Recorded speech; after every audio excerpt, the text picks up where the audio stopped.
하나님 말씀 구약성경 잠언 25장 8절입니다.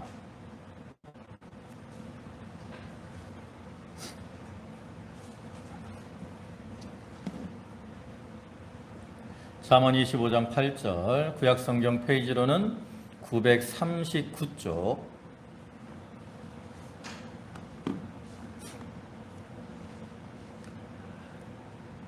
봉독합니다.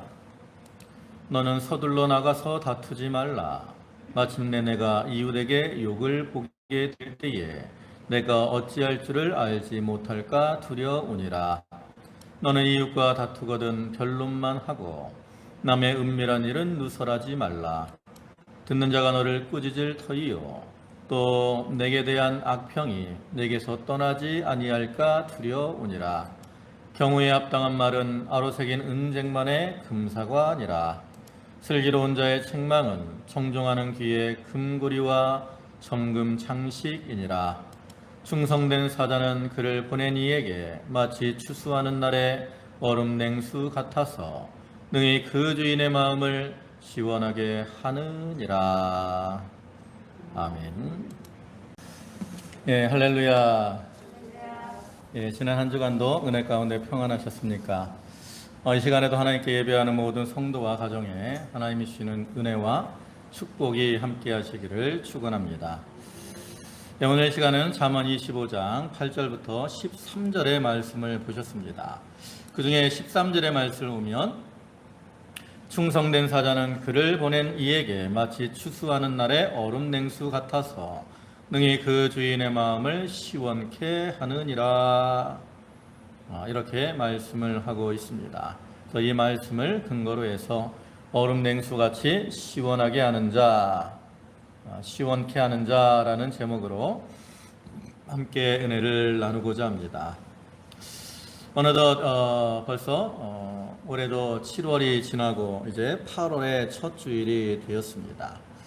우리가 7월, 8월 이때는 참 계절적으로 아주 무더운 이러한 때이죠. 삼복더위라고 말을 하는데, 그리고 보통 7월과 8월이 되면 교회적으로 참 일들이 많이 있습니다. 우리가 요즘은 지난 코로나 때문에도 그랬고 이제 주일학교가 줄어서 여름 성경학교나 중고등부 수련회가 없어졌지만 보통 교회적으로 7월, 8월에 주일학교, 여름 성경학교나 또 중고등부 수련회와 같은 이러한 행사들을 많이 하게 되죠. 그래서 우리가 보통 이렇게 무더운 날씨에 이러한 행사들을 행하다 보면 자기도 모르게 등에서 땀이 줄줄 흘러 내리는 것을 아마 경험을 했을 거예요. 땀이 줄줄 흐르고 또 목이 마른 그때, 참 그때 마시는 이 물 한 잔, 시원한 물 한 잔은 참 상당한 기쁨이 되었던 것 같습니다. 아마 여러분들도 무더운 날씨에 일을 하시다가 시원한 냉수 한 잔을 마실 때 자기도 모르게 좋다 아니면 캬 하는 그러한 감탄을 했던 기억이 있으실 것이라고 생각이 됩니다. 이와 같이 시원한 냉수 한 잔이 그것을 마시는 사람의 마음을 기쁘게 하고 또 시원하게 하는 것처럼 오늘 본문에서는 하나님께서 우리 성도들이 서로에게 또 교회 안에서 또 하나님 앞에서 얼음 냉수와 같은 이러한 역할을 함으로 시원하게 하는 이러한 자들이 되어야 될 것을 교훈하고 있는 것이죠. 우리가 세상을 살아가다 보면 많은 사람들을 만나게 되는데 그러한 사람들을 보통 한 세 종류로 구분을 할 수 있다고 합니다. 하나는 만나면 좋은 사람, 만나면 좋은 친구, 이런 노래도 있는데 그처럼 만나면 좋은 사람이 있습니다. 그래서 이런 사람은 그 사람을 만나게 되면 만나는 시간이 어때요? 기대가 됩니다. 또 그 사람을 만나서 함께 있으면 그 시간이 참 기쁘고 즐겁고 또 헤어지게 되면 너무나 아쉬워요. 그래서 언제 다시 이 사람을 만날까 이렇게 고대를 하는 이러한 사람이죠. 두 번째로는 만나도 그만, 안 만나도 그만인 이러한 사람이 있습니다. 또 이런 사람들은 무슨 일이 있으면 뭐 만나야 되지만 만나지 않아도 그렇게 별로 아쉬움이 없는 이러한 사람이라고 할 수 있고요. 그다음에 세 번째로는 만나면 괴로운 사람이 있습니다.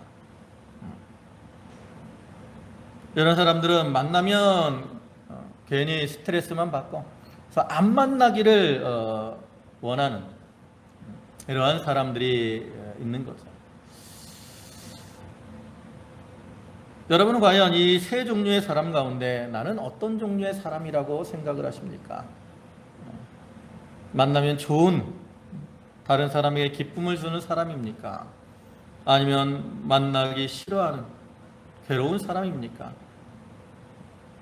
다시 말해서 그 사람을 만나기 시원케 하는 이러한 사람입니까? 아니면 다른 사람으로 하여금 갈증을 느끼게 하는 이러한 사람입니까?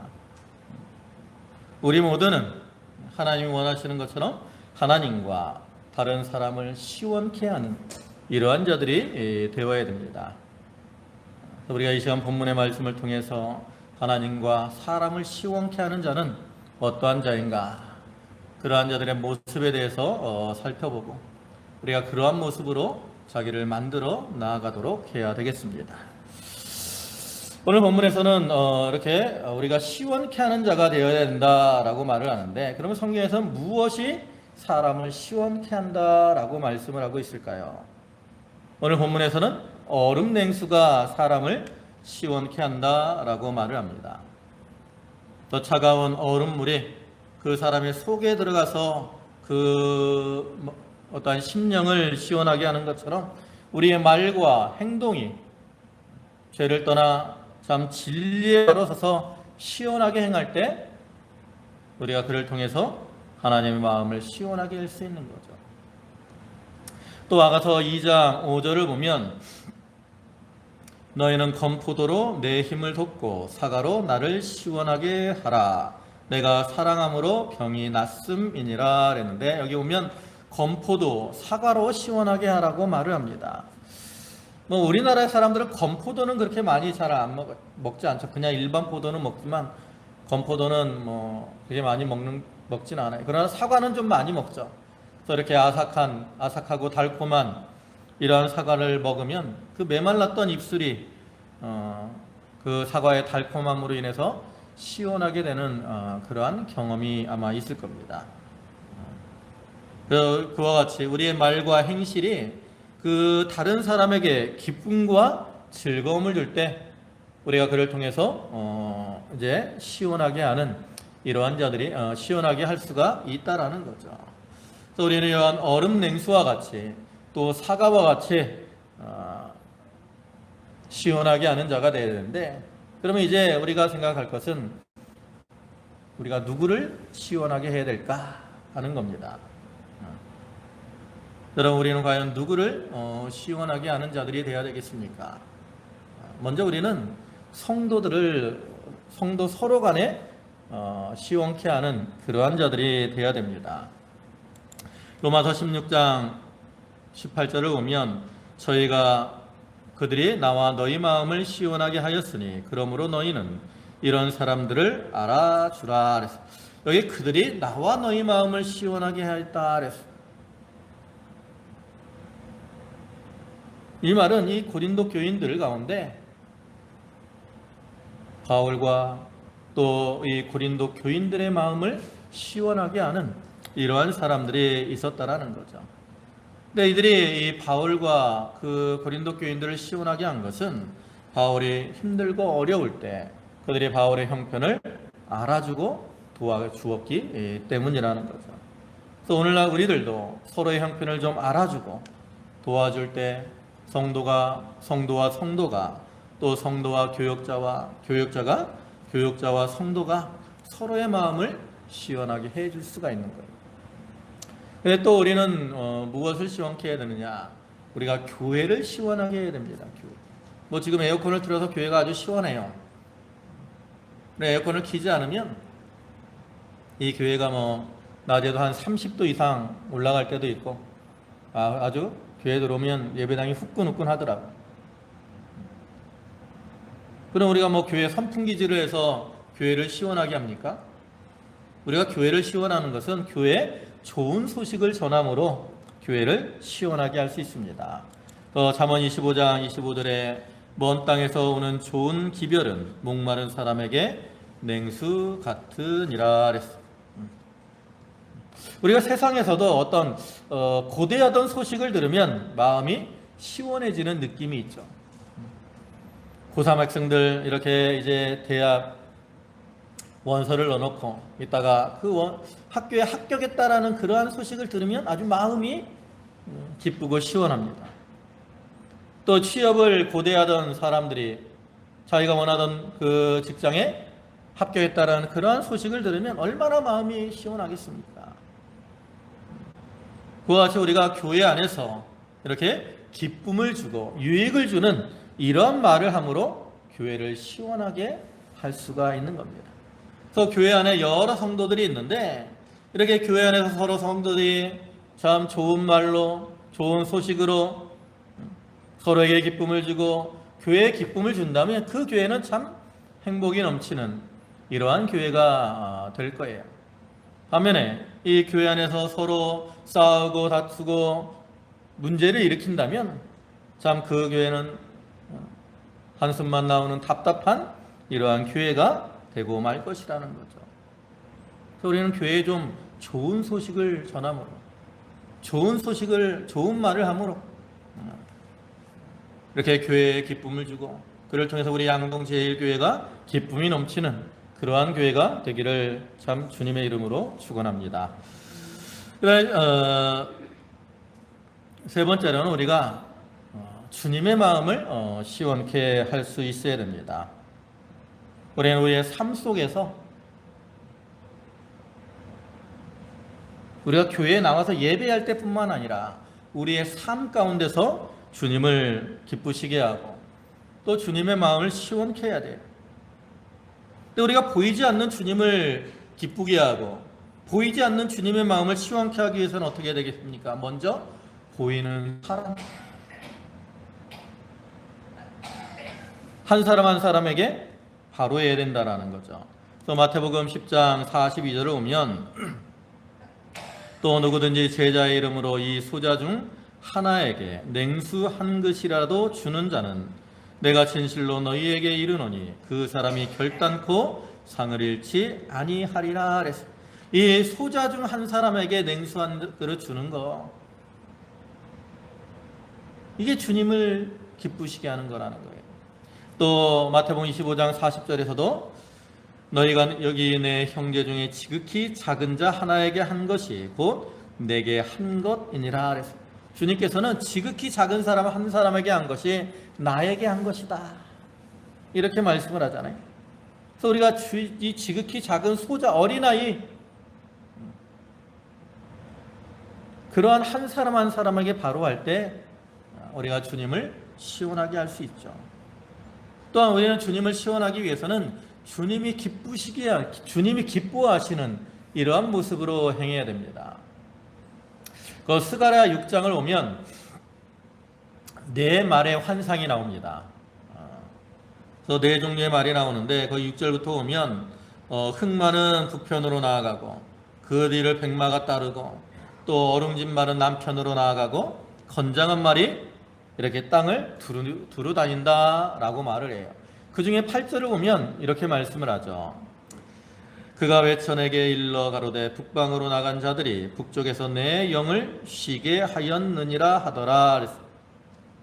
여기서는 내 영을 쉬게 하였다라고 표현을 하고 있는데 옛날 개역 성경에서는 뭐라고 했냐면 북방에서 내 마음을 시원케 했다라고 말씀을 합니다.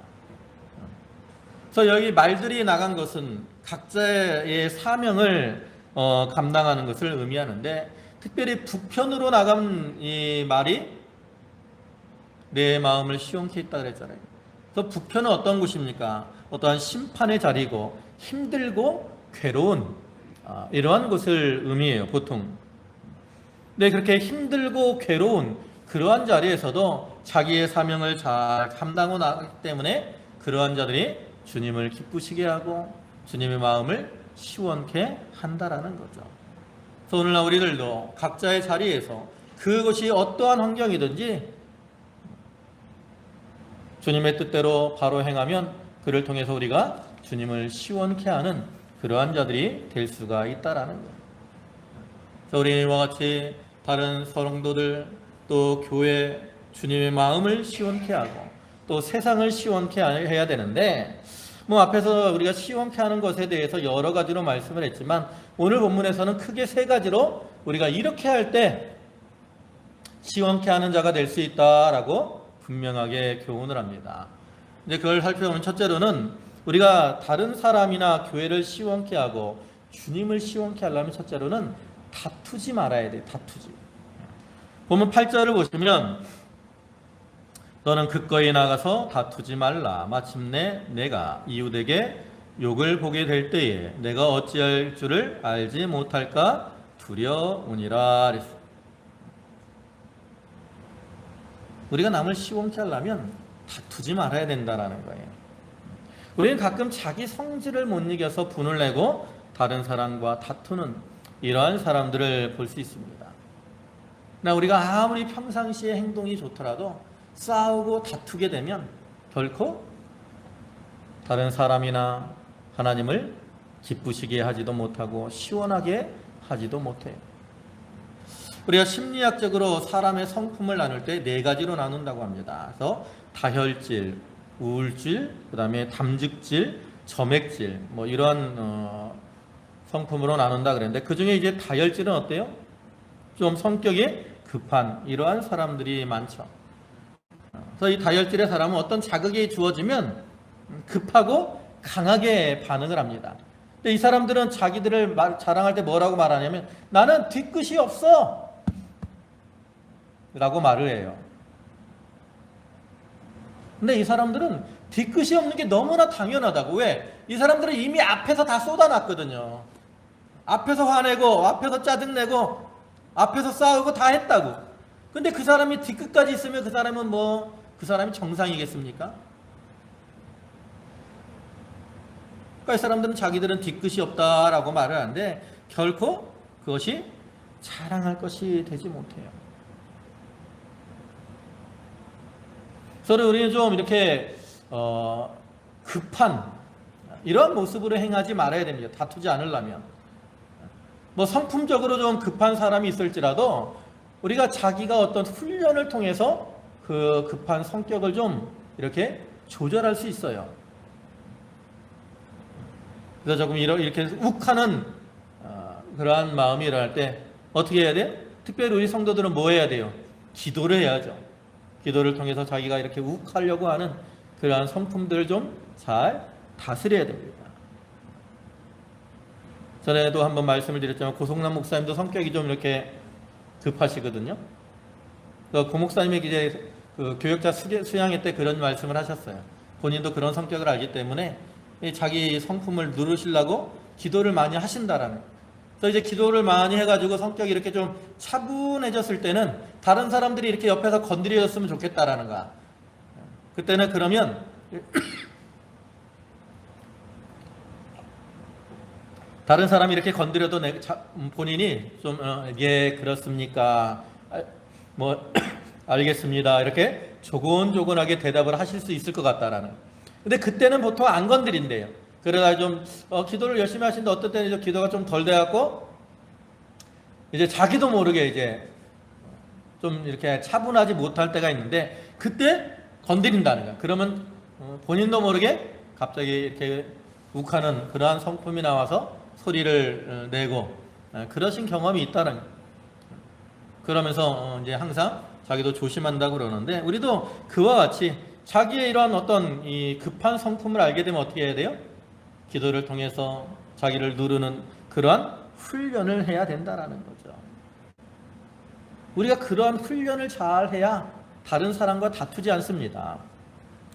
잠언 15장 18절을 보면 분을 쉽게 내는 자는 다툼을 일으켜도 노하기를 더디하는 자는 시비를 그치게 하느니라 그랬습니다.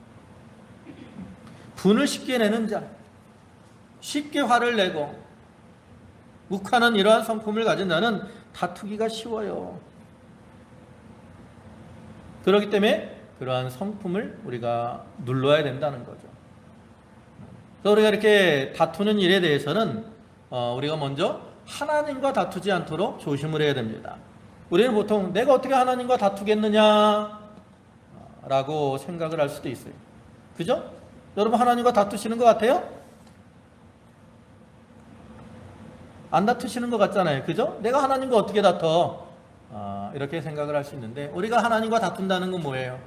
하나님 앞에서 원망하고 불평하는 것, 이것이 하나님과 다투는 겁니다. 이사야 45장 9절을 보면 7그릇 조각 중 한 조각 같은 자가 자기를 지으신 자로 더불어 다툴진저 화 있을진저 진흙이 토기장이를 대하여 너는 무엇을 만드느냐 할 수 있겠으며 너의 만든 것이 너를 가리켜 그는 손이 없다 할 수 있겠느냐 그랬어. 이 말은 뭡니까?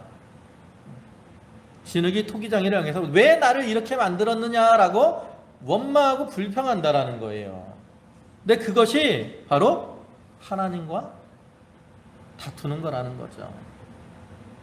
이와 같이 우리가 하나님의 뜻대로 행하지 않고 자기 뜻대로 살려고 하면서 원망하고 불평하는 것, 이것이 바로 하나님과 다투는 그러한 것입니다. 우리가 과거 이 구약 성경에 보면 이스라엘 백성들이 참 하나님께 많은 은혜를 입었음에도 불구하고 하나님을 원망하며 불평하는 이러한 모습들을 많이 볼 수 있잖아요. 그들은 심지어 하늘에서 내린 만나를 먹으면서도 그거 가지고 이 박한 것이다, 우리가 이 박한 것을 싫어한다라고 원망하고 불평을 했다라는 거예요. 그러한 이스라엘 백성들의 모습과 같이 우리도 하나님의 은혜 가운데 살아가면서도 원망하고 불평하는 이러한 모습으로 살아갈 때가 많아요. 이것이 바로 하나님과 다투는 것이고, 그러한 자들은 하나님 앞에 화를 당할 수밖에 없다라는 거죠. 우리는 이와 같이 하나님과 다투지 말아야 됩니다. 또한 사람과도 다투지 않도록 조심해야 돼요. 앞에서도 말씀드린 것처럼 특별히 사람과의 다툼은 무엇 때문에 생겨요? 급하게 행하기 때문에 우리가 싸우고 다투게 되는 거죠. 잠언 26장 12절을 보면 숯불위에 숯을 더하는 것과 타는 불에 나무를 더하는 것 같이 다툼을 좋아하는 자는 시비를 일으키느니라 그랬어요. 숯불위에 숯을 더하면 불이 더 커지고 또 타는 불에 나무를 더하면 그 불이 더 커지는 것처럼 우리가 분을 내면 그로 인해 다툼이 커지게 된다라는 거죠. 또 잠언 29장 22절에서는 노하는 자는 다툼을 일으키고 분하여 하는 자는 범죄함이 많다 그랬어요. 이것도 우리가 노하고 분을 내면 다툼을 싸우고 다투게 된다라는 거죠. 여러분 오늘날 시대가 어떻습니까? 사람들이 참 급하게 행동을 합니다. 빨리빨리, 우리나라 사람들 특히 그러잖아요. 빨리빨리. 근데 이게 일에서만 빨리빨리 그런 게 아니라 성격에서도 어떻게 해요? 막 급하게 말을 하고 급하게 행동을 한다라는 거죠. 그래서 오늘날 사람들은 한 10분의 2 이상이 정신적으로 좀 어떠한 이상이 특별히 어떤 큰 병이 있는 건 아닌데 정신적인 장애가 있다 그래요. 그래서 자기 감정에 따라 자기 기분에 따라 쉽게 행동을 하고 화를 내는 이러한 사람들이 점점 많아지고 있다라고 합니다. 우리가 이 자기 기분을 따라 행동을 하게 되면 다른 사람과 싸우고 다투기가 쉽습니다.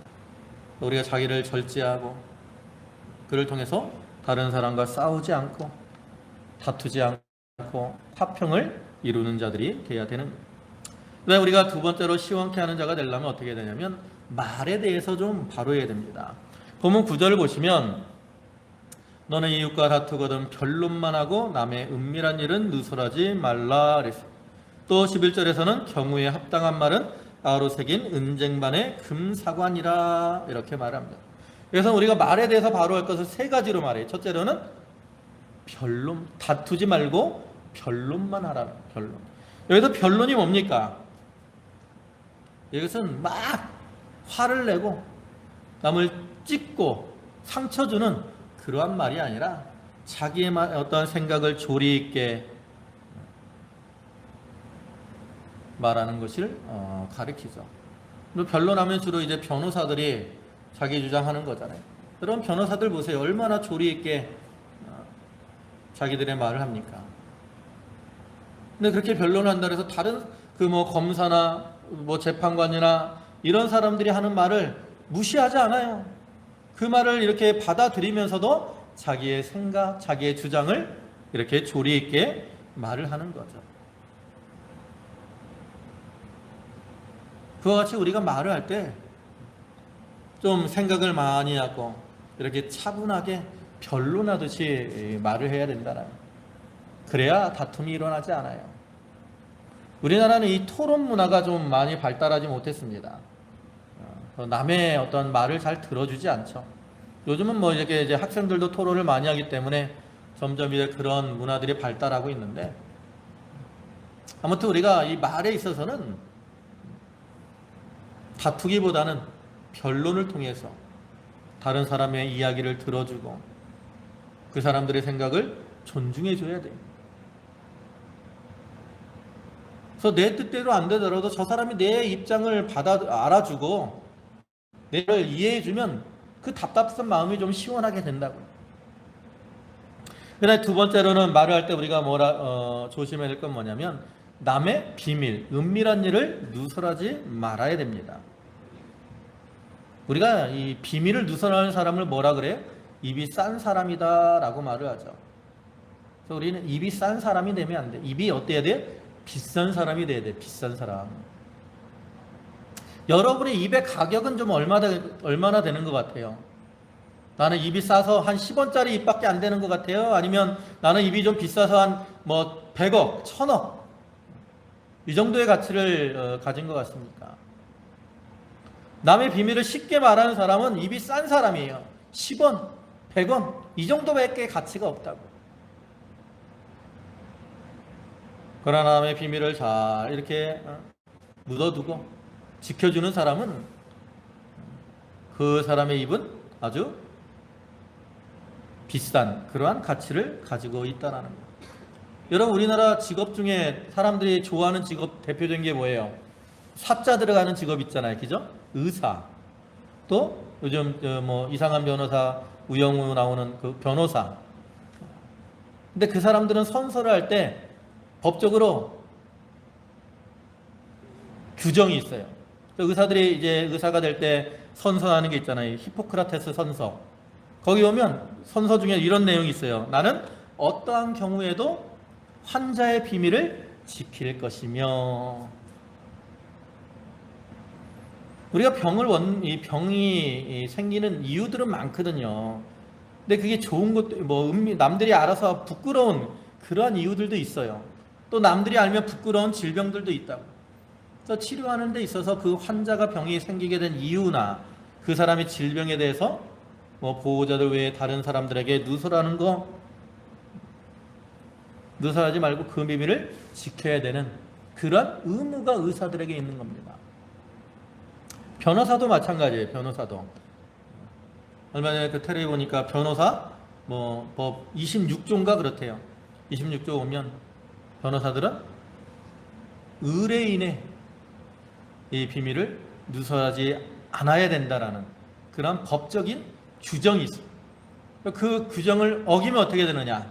처벌을 받는다라는 거죠. 남들이 인정하는 의사나 변호사와 같은 이러한 사람들도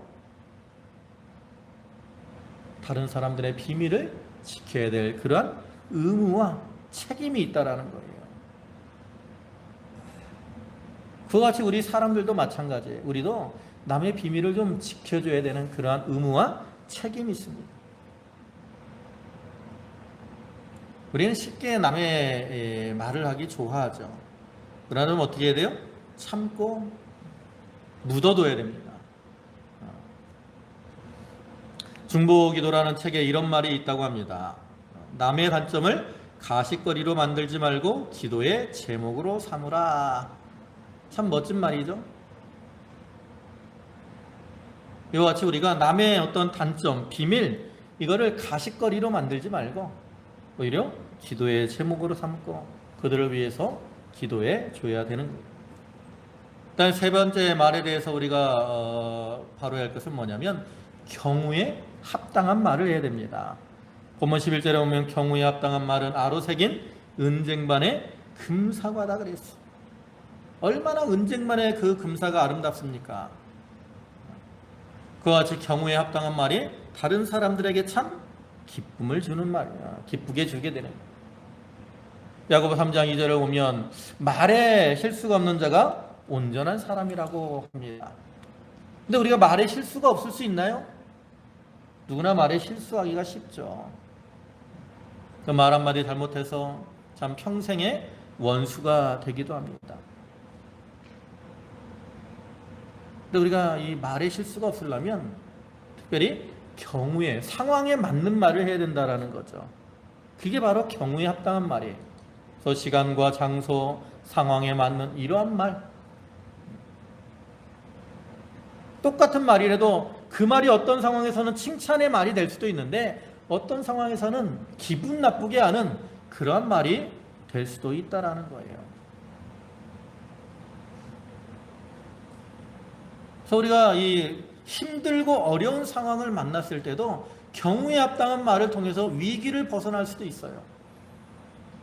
여러분, 기드온이 전쟁을 잘하고 나갔을 때 나중에 에브라임 족속이 나와서 기드온과 싸우려고 하잖아요. 너 왜 우리를 부르지 않고 우리와 함께 나가지 않았느냐?